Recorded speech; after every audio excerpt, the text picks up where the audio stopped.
the world of college football. The Big 12 Executive Committee met with the presidents of Texas and Oklahoma over the weekend amid speculation that the two schools intend to depart for the SEC. And so there's all of this consternation and all of these questions about what it means. And the good news is we have the person who has the answers. Here's Heather Dinich with us with this story developing very quickly, and Booger will chime in as well. Heather, what do we know about this, as this seems to be moving now much faster than perhaps we expected?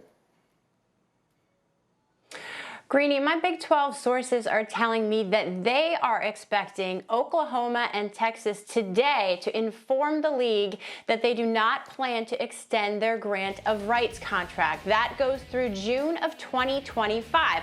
While that's a very important formal indication that at some point they plan to leave the league, it also leaves open the possibility that they don't depart until 2025 when that contract expires. So one league source surmised to me that it's a possible legal strategy on their end so that they don't have to pay the $75 to $80 million penalty to leave early, but it could also happen sooner than later. So still a lot of questions. I hope to know more today.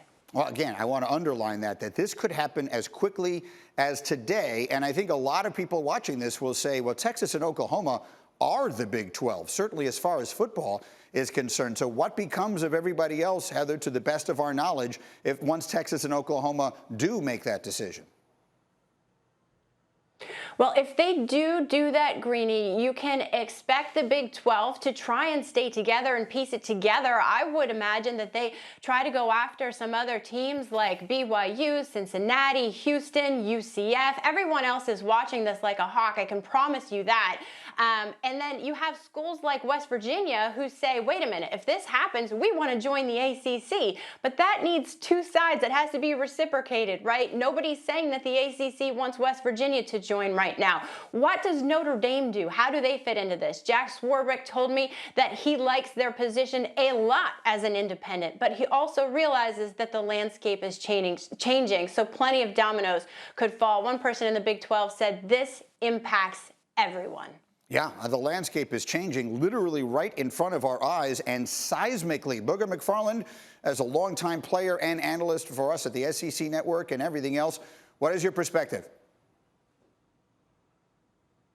Well, just to summarize what Heather said, the Big 12 is going down, and I think eventually, Greeny, that the NCAA is going to do the same also. To me, this is a precursor for what we've all been talking about for years, which is 3 to 4 big super conferences, and I think Texas and Oklahoma see the writing on the wall. They've ridden the Big 12 as far as they can go, and they said, you know what, if we're eventually heading there, why not do it right now? So I think eventually this is going to happen. It may not happen until 2025, Greeny, because as Heather said, who has $80 million just to, go on the couch and pull out and hand to somebody? So they may wait so they don't have to pay the money, but eventually Texas and Oklahoma are going to be a part of the SEC.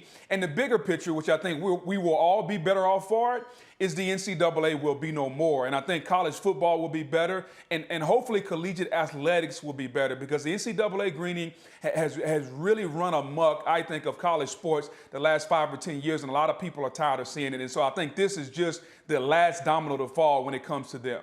All right, and Heather, put a ribbon on it for us. What are we expecting to hear today? What do you have your eye on? Well, Big 12 sources have also said they're expecting at some point the SEC presidents and chancellors will vote on this. An SEC source said there's no current timetable for that to happen. Remember, 11 of the 14 have to agree to extend an invitation. And based on what might happen today, that notice of the grant of rights not being extended, the question is, does the SEC extend an invitation if they know they're not going to leave until 2025? Nobody knows the answer to that. Thank you for watching ESPN on YouTube. For live streaming sports and premium content, subscribe to ESPN+.